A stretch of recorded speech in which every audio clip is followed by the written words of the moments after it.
Welcome back to All This Math. This is Professor Parker, and for this installment, we're doing a little bit of what I like to call everyday math, right? Because we're constantly trying to answer the question, when am I going to use this stuff? All right. A lot of the math that's being taught in schools, students are unable to see the relevancy right away. Sometimes the teachers don't see the relevancy. Sometimes the teachers are unable to explain the relevancy. Sometimes they try to explain the relevancy and the students still don't understand. So one of the things we do here on the All This Math YouTube channel, or wherever, on whatever medium you may be watching this, is we try to show math in a relevant light. All right. So today we're gonna do a little bit of what I call speeding ticket math. Right.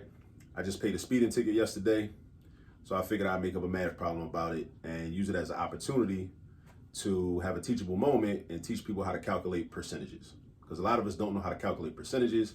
So instead of being a person that's just gonna point the finger at people and poke fun at them and try to condescend to people that don't know how to calculate percentages, I'd like to be the person that's going to teach you how to calculate percentages so we can solve that problem and, eliminate that deficiency. All right. Because I think it's important for people, grown men and women, to know how to calculate percentages, just like for children to know how to calculate percentages. All right. So let's get into it. But before we get into it, let me give a little background on what was going on. Let me put you on to what happened. Right. So in July, earlier this year, 2022, right, I was driving. I was on my way to Buffalo, New York. I was going to Upstate New York. My first time in Buffalo. Never been to Buffalo before. I was on my way there for the Teaching Black History Conference. Shout out to Dr. LeGarrette King and his team of educators that put together the Teaching Black History Conference. It takes place every summer around July. Previously, when he was at the University of Missouri, it used to take place down there. And it might have took place some other places. I'm not sure. But I know this past summer, it was in Buffalo. He works up in Buffalo now at SUNY Buffalo, or the University of Buffalo. That's where he's at right now. So I'm driving up there. Decided not to fly. Figured it would be more cost effective, and also more convenient to just drive. So I'm driving up, middle of the night. I get off one of the highways. I can't remember which highway, but I end up in one of these little towns. I'm gonna just say that. One of these little towns in upstate New York, right? I was still about maybe like an hour away from Buffalo, right? So I get pulled over because in these little towns, the speed limits be changing, right? So, and I'm hopping off the highway. On the highway, speed limit like 65, 70. I hop off and then I don't realize that the speed limit in this little town that, my Waze app takes me through is like 30 miles per hour. So I get pulled over, see the lights, whoop, whoop. I'm like nervous. Of course I'm nervous because I'm a black man, and I get pulled over by the cops. But I remain cool, right? End up getting a ticket. There was no incident really. End up getting a ticket. I was doing 40 and a 30. 40 and a 30. So by doing 40 and a 30, I end up having to pay a $243 ticket. Fortunately for me, it's not really an issue, but I'd rather not pay the $243 ticket. But also, when I went online to make the payment through their website, I had to pay a $17.99 service fee, right? Because I wasn't going to go there in person and give them cash or give them a check or a money order, right? I was going to pay online. I'm not going up to Buffalo or going up to this little town in upstate New York to pay this ticket.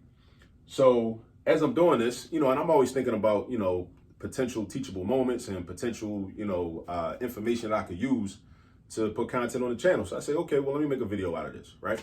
Because I think we should be able to calculate percentages, right? In real life, everyday situations. So I got a couple of questions up here. Because what I was thinking about, first thing I did my little math, because I'm always about this. I always be wanting to know, like, what percentage is that? What percentage is that? And I think it's also important for us to think in terms of the language of percentages. And we should also teach our children and our youngins to also be able to think in the language of percentages, because percentages is really the language of business, or it's part of the language of business. It's part of the language of commerce. So we should always be able to think in terms of percentages, right? So I'm like, $17.99, that seemed kind of high. What percentage is that of the ticket fee, right? Or the total ticket? Also, it's another question I had, because I realized that it wasn't actually a $243 ticket. I had to pay $243 in fines, but the ticket itself, the court ruled that it was actually a $150 ticket. So it's a $150 ticket, right? With $93 in court costs. So that's another way for this little township to get money, right? Court costs. So court costs and service fees. Court costs and service fees. So I'm just a little curious about, or I was a little curious about what percentage the service fee was of the actual $243 that I had to pay, right? And I decided to pay it because I don't play around when it comes to like speeding tickets, moving violations, licenses. I don't want to, be somewhere where, because if you don't pay these, right, little, word to the wise, if you don't pay these, they'll suspend your license. And I don't got time to be somewhere out of town somewhere. I got an obligation. I got to take one of my children somewhere, and I get pulled over and they tell you, sir, like your license is suspended. You need to come with us. And I'm like, and then I can't drive and they won't let me take my vehicle. And I got to go through a whole bunch of BS. All because I ain't just pay a ticket, right? So I'm real big and adamant on just paying tickets if I got it. And fortunately, I'm able to do it, so I do it, right? So, but I want to know, like, what percentage is the service fee? And also, what percentage of the ticket was the court costs, right? Because the actual fine was $150. But because, I guess, the court had to do work or whatever, you get charged court costs. Anybody that's been to court before knows that there are always going to be court costs involved. So we're going to use this as an opportunity to do some practice and show how to calculate percentages. All right. And it's just my paperwork right here. I was just holding it just to seem a little more legit, I guess. So, all right. So first, let's figure out what percentage $17.99 is out of $243. $17.99 out of $243. So it's a few ways we could do this. I feel like right now I'm in the mood to use the proportion method, right? The proportion method. And the proportion method enables us to create a formula that includes a proportional equation, right? So let me give you the formula in case you don't know it. So the formula is typically is over of is equal to percentage over 100. A lot of school teachers use this formula. A lot of textbooks use this formula. But like I said, this is one of multiple ways that you could use to calculate percentages. Now, what you have to do is figure out what value replaces the word is, figure out what value replaces the word of, figure out what value replaces the percentage, if you know it. And this 100 is always going to be here. Now, one of these is going to be missing. 1, 2, 3. One of those three is going to be missing, and that's the value that you're going to solve for. That's the value you're going to figure out. If you already know all three of these, then there's nothing to solve for. You already know all the information. Since we're trying to figure out what percentage something is, this $17.99, what percentage this is out of this $243, that means this is going to be missing. So this is going to be our variable. And our variable can be any letter that we want. We can pick any letter we want for that. Now, since I basically formulated or created a question, when I say that question out loud or I think it in my mind, that helps me to know what number is going to go in the place of the word is and what number is going to go in the place of the word of. So if I say 1799 is what percent of 243, think about what I just said. I said 1799 is, so that means that 1799 is going to be what I call my is number. That's my is number. 1799 is what percent? What percent? That's something I don't know. I already said that this is going to be my variable, right? So we're going to call that X. And then just throw the 100 down there, right? Because the 100 is always going to be under the percentage, no matter what. That's never going to change, all right? So 1799 is what percent of 243? Of 243. So that means that 243 is going to be my of number, what I call my of number. So the number 243 is going to replace the word of. And now that's our equation, set up like a proportion. Two ratios or fractions set equal to each other, right? So now we got the equation set up. And since we got the equation set up now we're going to do the actual math. So now we're going to do something called the cross product property. The cross product property, I also like to think of it as like the Malcolm X method, right? Because we got to go in an X formation, right? So the cross product property goes like this. It means we're going to multiply these two together. And then we're going to multiply these two together. All right. So 243 times X is 243X. And 100 times 1799.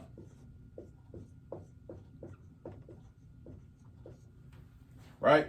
So now that's my equation. So now, see what we're doing is like we're simplifying the equation. Every time we do a step, the equation gets simpler and simpler. It's kind of like with cooking, right? You think about cooking like a reduction. Like, what's a reduction, right? You heat something up like a sauce or a gravy or something, or some type of liquid, and some of it evaporates off. And over time, some of it keeps evaporating until it's reduced in size or reduced in amount. The same thing happens with an equation.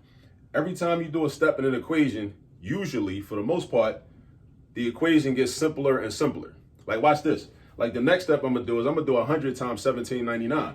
And then that's gonna give me one number on the right side. Whereas right now I got two numbers on the right side. So you see, my numbers is getting reduced. The amount of basically stuff in the equation is getting reduced. Like I said, just like a reduction when you cooking, right?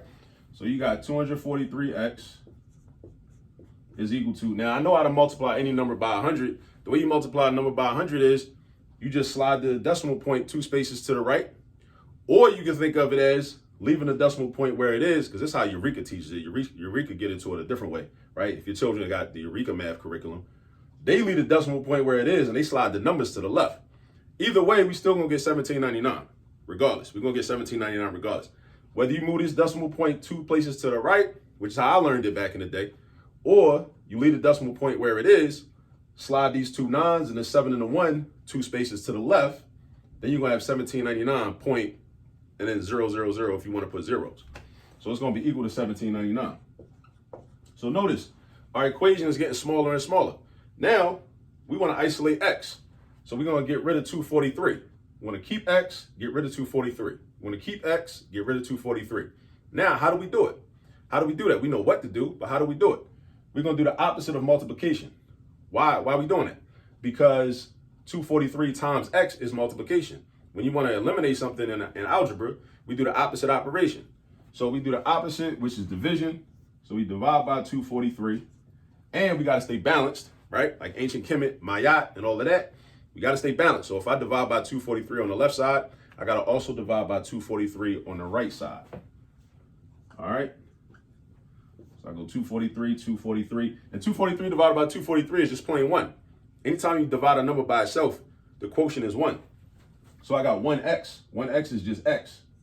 And then over here, this is 1799 divided by 243. Now, I don't know that off the top, so I got my trusty calculator. Let me grab that.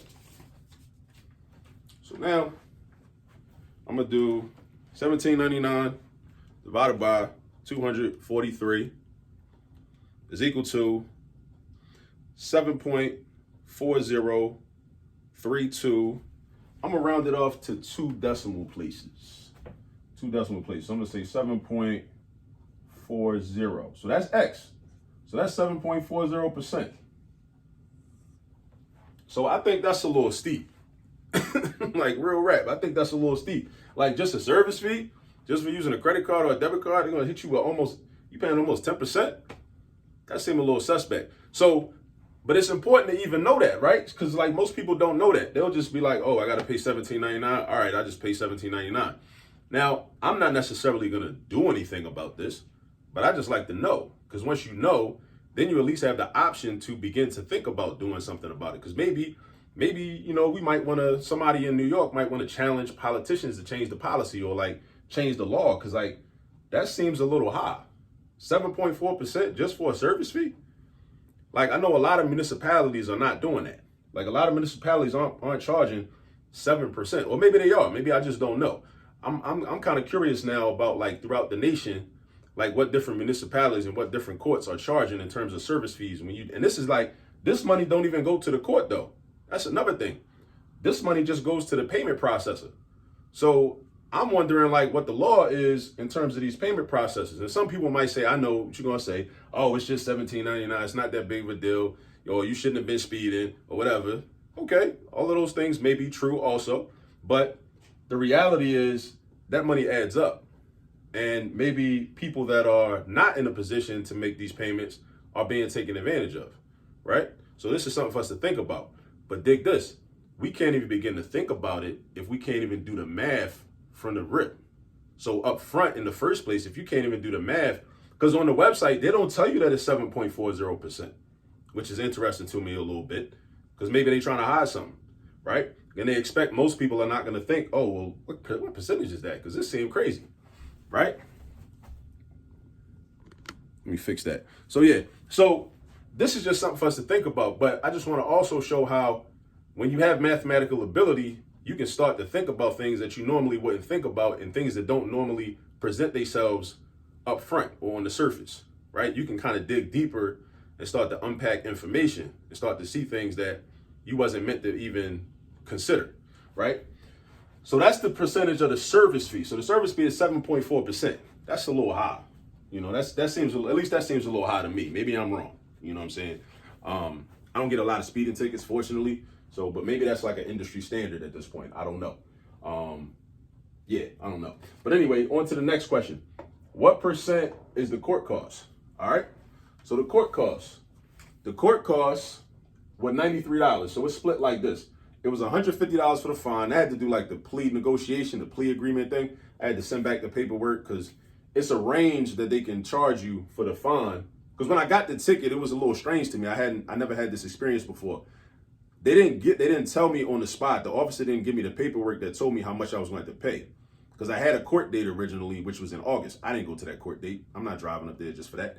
But I knew I was just going to pay it. I mean, he caught me. You know what I'm saying? I mean, I was probably going 40 into 30. You know, I think that's a little excessive, but he caught me. It is what it is. I got caught. So $150 was the fine, and $93 is just the court cost. So that's how they get their cut. So now I want to know what percentage this is. I got an idea of what it is. I can kind of estimate, but I want to know exactly what it is. So we're going to use this formula again. Is over of equals percent over 100. So now the question is, $93 is what percent of 150? $93 is, no, that's wrong. That's wrong. Is $93 is what percent of 243? $93 is what percent of 243? Because that's how much I had to pay just for the ticket itself, right? In fines or my fines. My total fines were $243. $93 of those fines was court costs. So I want to know what percentage the court cost represents of the total fines. So $93 is what percent of 243? So 93 is, that's my is number. So I got 93 is what percent of 243? So it's 93 out of 243 is equal to X over 100. Because I don't know the percentage. I don't know the percentage, so that's my X. All right, now I'm gonna do my Malcolm X thing, cross product property. I'm gonna cross multiply like this, and cross multiply like this, and then I'm gonna have my equation, which is gonna get reduced into a smaller equation. 243X is equal to 93 times 100. So we got 243X equals, now 93 times 100, again, if we multiply by 100, we basically move the decimal point 2 spaces to the right. But you might say, well, but 93 don't have no decimal point in it. You're right, I didn't write a decimal point, but there's always a decimal point at the end of a number. It's invisible. It doesn't need to be written, right? Because there are no numbers after the decimal point. So, but it's invisible after the 3. So if you move it 2 spaces to the right, you put placeholders in those spaces, and the placeholders are zeros. So 93 times 100 is 9,300. So you put 9,300 right here, right? Or, like I said, like Eureka does it and some other people do it, they leave the decimal point where it is and they just slide the numbers to the left when the number gets bigger. Slide the numbers to the left. So basically it would be 93 with 2 spaces and then a decimal point. And this, what goes in the spaces? Zeros. You put zeros in those empty spaces. You put zeros in those empty spaces. So that's how you get 9,300 that way too. So now we got 243X equals 9,300. We try and get X by itself. So what do? We get rid of 243. But how do we get rid of 243? You get rid of 243 by doing the opposite operation from what it's already involved in. 243X means 243 times X. That's multiplication. So if we want to get rid of 243, we got to do the opposite of multiplication. So we're going to divide by 243 on the left, and we got to stay balanced. If I divide by 243 on the left, I divide by 243 on the right. Cross them off. 243 divided by 243 is just 1. So we got 1x. 1x is just x. So we got x equals, and then 9,300 divided by 243. I don't know that off the top. So I go back to my trusty calculator. All right. make sure you get you one of these. Get you one of these little scientific calculators. Don't try to use the app on your phone because you're gonna get distracted. You're gonna get notifications on your phone and you're gonna get distracted. You want to avoid that. So get you one of these. You know what I mean?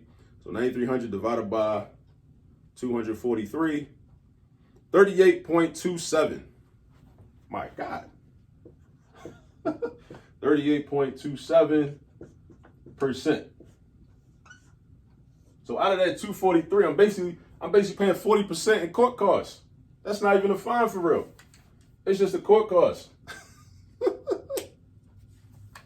So look, so now, so now I know this information because I did the math.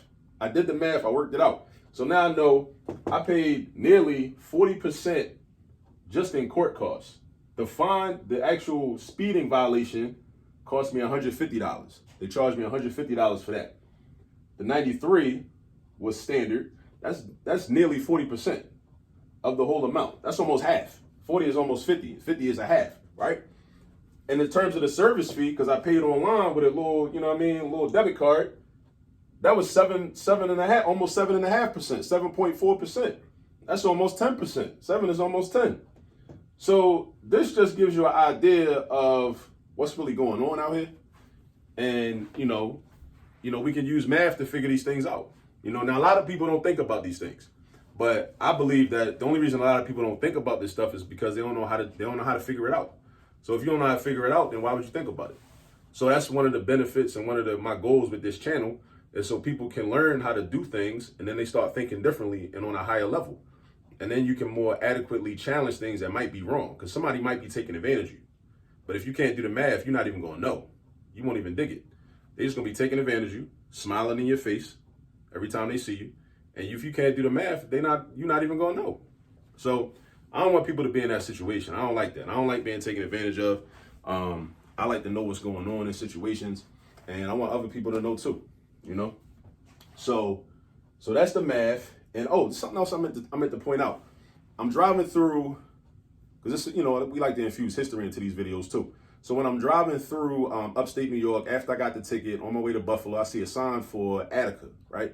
And that made me think back to the Attica prison uprising in 1971, right? Which I don't even really like the term uprising because it kind of really vilifies the brothers that was incarcerated.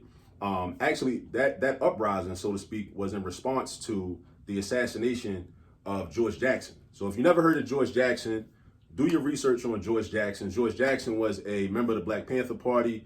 He joined the Black Panther Party while he was incarcerated. The brother was from LA or some other part of California. He had a younger brother named Jonathan Jackson, who you should also look up. If you're not familiar with Jonathan Jackson, look up Jonathan Jackson. They're both had connections to Angela Davis. So if you're not familiar with Angela Davis, study some of her earlier work.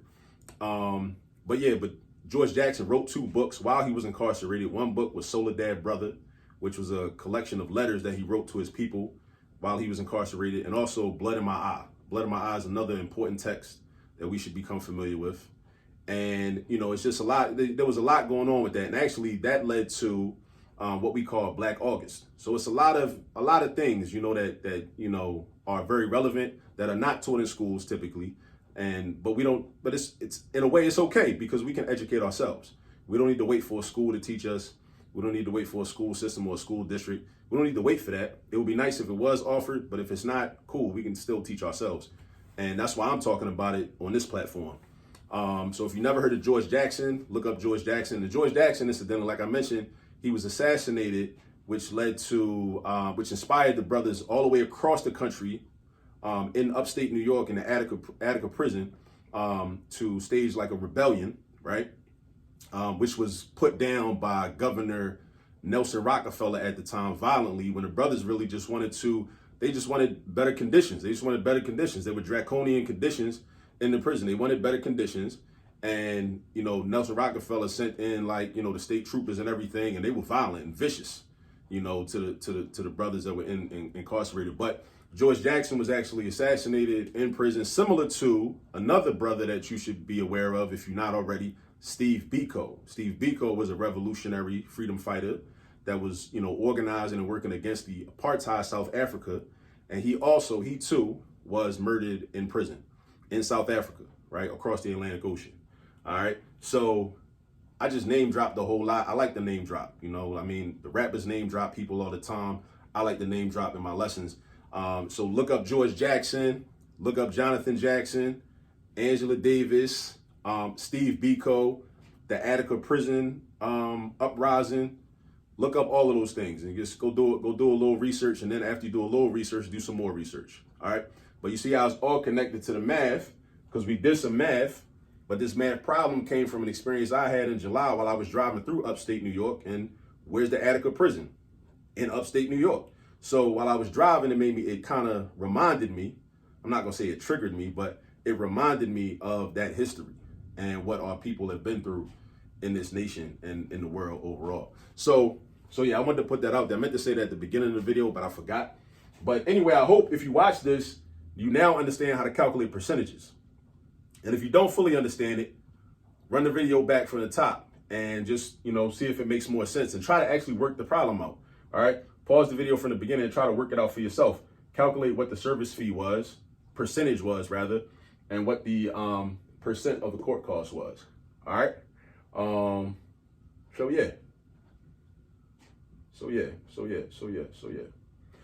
So hope you learned something, and I'll catch up with you on the next video. Peace.